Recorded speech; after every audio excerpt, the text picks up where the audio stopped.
നടപ്പിലാക്കിക്കൊണ്ടിരിക്കുന്ന അതിതീവ്ര വോട്ടർ പട്ടിക പരിഷ്കരണവുമായി ബന്ധപ്പെട്ട് ബൂത്ത് ലെവൽ ഓഫീസർമാർക്ക് നൽകിയിട്ടുള്ള എമ്യൂറേഷൻ ഫോം വിതരണത്തിൽ വീണ്ടും കള്ളക്കളി തുടരുകയാണെന്നാണ് റിപ്പോർട്ടുകൾ പുറത്തുവരുന്നത്. ഫോം വിതരണം ചെയ്ത ശേഷം മാത്രം മൊബൈൽ ആപ്ലിക്കേഷനിൽ അപ്ഡേറ്റ് നൽകാവൂ എന്ന് സംസ്ഥാനത്തെ മുഖ്യ തിരഞ്ഞെടുപ്പ് ഓഫീസർ കർശന നിർദ്ദേശം നൽകിയിട്ടും BLOമാരുടെ വാട്സ്ആപ്പ് ഗ്രൂപ്പുകളിൽ പഴയ നിർദ്ദേശത്തിന്റെ പരിഷ്കരിച്ച രൂപം വീണ്ടും എത്തിയിരിക്കുന്നു.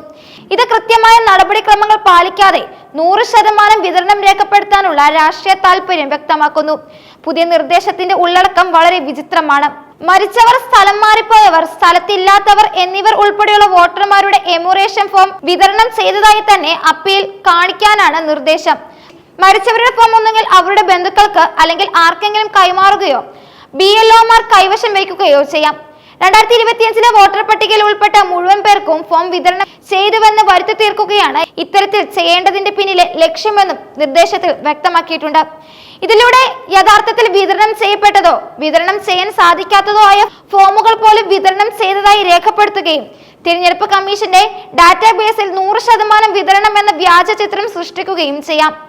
നേരത്തെ വിതരണം ചെയ്യാത്ത ഫോമുകൾ വിതരണം ചെയ്തതായി അപ്പീൽ രേഖപ്പെടുത്താൻ BLOമാർക്ക് നിർദ്ദേശം നൽകിയത് വലിയ വിവാദമായിരുന്നു. ഫോം വിതരണം ചെയ്തുവെന്ന് രേഖപ്പെടുത്തുന്നതിലെ യഥാർത്ഥ കള്ളക്കളി ഒളിഞ്ഞിരിക്കുന്നത് ഫോം തിരികെ വാങ്ങുന്ന ഘട്ടത്തിലാണ്. വിതരണം ചെയ്തതായി രേഖപ്പെടുത്തിയ ശേഷം ഫോം തിരികെ വാങ്ങുന്ന ഘട്ടത്തിൽ ഇവ തിരികെ ലഭ്യമല്ല എന്ന് രേഖപ്പെടുത്തിയാൽ മതിയെന്നാണ് പുതിയ നിർദ്ദേശം. ഇവിടെയാണ് അപകടം ഒളിച്ചിരിക്കുന്നത്. ഈ പഴുതുപയോഗിച്ച് യഥാർത്ഥത്തിൽ വിതരണം ചെയ്യാത്ത ഫോമുകൾ പോലും പല കാരണങ്ങളാൽ ചൂണ്ടിക്കാട്ടി തിരികെ ലഭിച്ചില്ല എന്ന് വരുത്തി തീർക്കാൻ BLOമാർക്ക് സാധിക്കും. ഇതിന്റെ പ്രത്യാഘാതം അതീവ ഗുരുതരവുമാണ്. ഫോം തിരികെ നൽകാത്തവരായ വോട്ടർമാരെല്ലാം അടുത്ത മാസം 9 പ്രസിദ്ധീകരിക്കുന്ന കരട് പട്ടികയിൽ നിന്ന് യാതൊരു അറിയിപ്പുമില്ലാതെ പുറത്താവുകയും ചെയ്യും.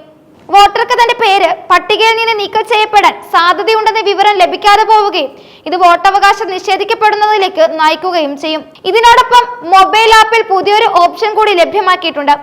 ആരെങ്കിലും എമ്യൂറേഷൻ ഫോം വാങ്ങാൻ വിസമ്മതിച്ചാൽ അവയും വിതരണം ചെയ്തുവെന്ന് കണക്കാക്കാനുള്ള ഓപ്ഷനാണ് പുതിയതായി വന്നിട്ടുള്ളത്. ഒരു വോട്ടർ ഫോം സ്വീകരിക്കാൻ വിസമ്മതിക്കുമ്പോൾ പോലും അത് വിതരണം ചെയ്തതിന്റെ കണക്കിൽ ഉൾപ്പെടുത്തുന്നത് 100% വിതരണം എന്ന ലക്ഷ്യം നേടാനുള്ള തന്ത്രമാണ്.